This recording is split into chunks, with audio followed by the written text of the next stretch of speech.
अस्सलामु अलैकुम वरहमतुल्लाहि वबरकातुहू and good morning to all of you. मैं आशा करता हूं कि आप सब लोग ठीक होंगे, अच्छे से होंगे, पढ़ाई ठीक ठाक चलती होगी both for the neat and the BSc nursing candidates.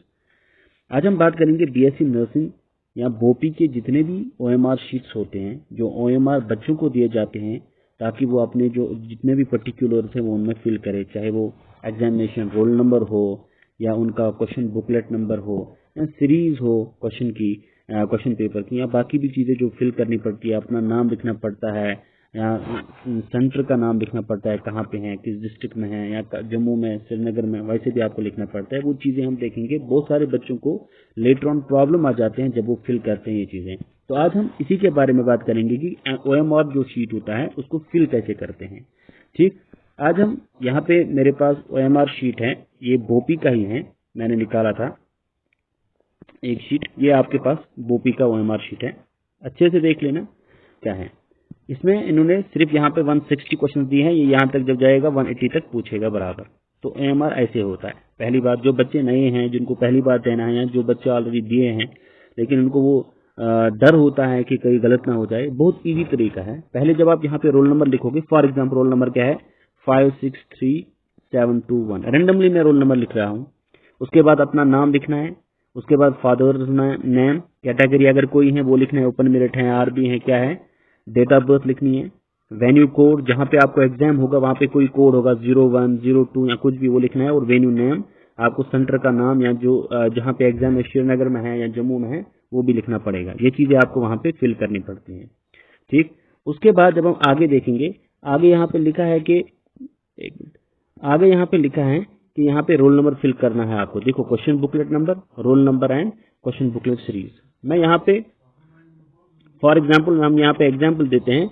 जब मैं देखता हूँ कि अगर मेरा रोल नंबर 563792 है, फॉर एग्जाम्पल मैं बोल रहा हूँ, अगर मैं ये पहले यहाँ पे फिल करूंगा 563792, पहले ये चीजें मुझे लिखनी है। ये लिखने के बाद I have to fill it. अब मैं फिल कैसे करूं?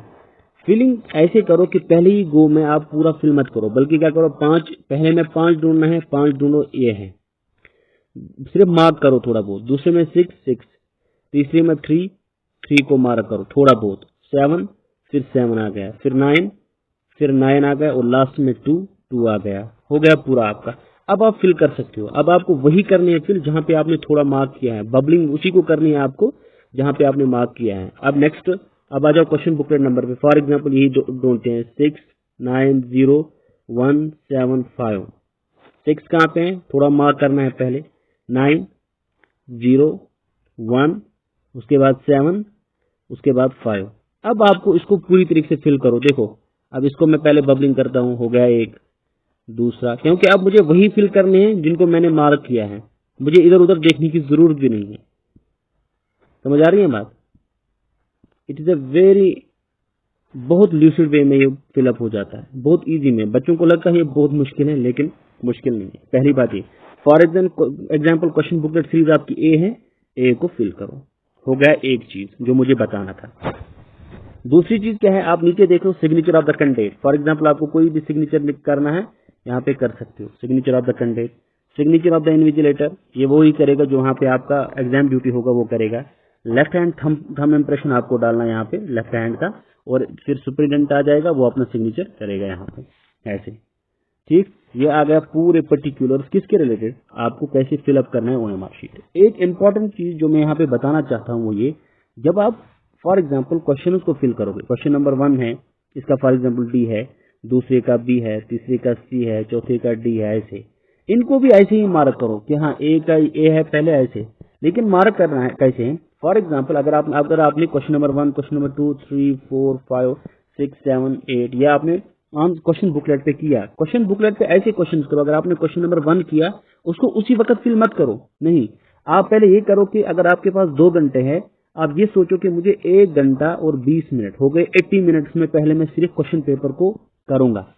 80 मिनट के बाद आप 10 से या 20 मिनट तक ले सकते हो, जितने भी आपने अटेम्प्ट किए उनको बबल करो। बबलिंग कैसे करनी है, वही अगर आपने ए वाला किया है तो डी इसका ऑप्शन है, तो सिर्फ मार्क करो, पहले डी का मार्क करो, बी को मार्क करो, सी यहाँ से मार्क करो, जो भी है।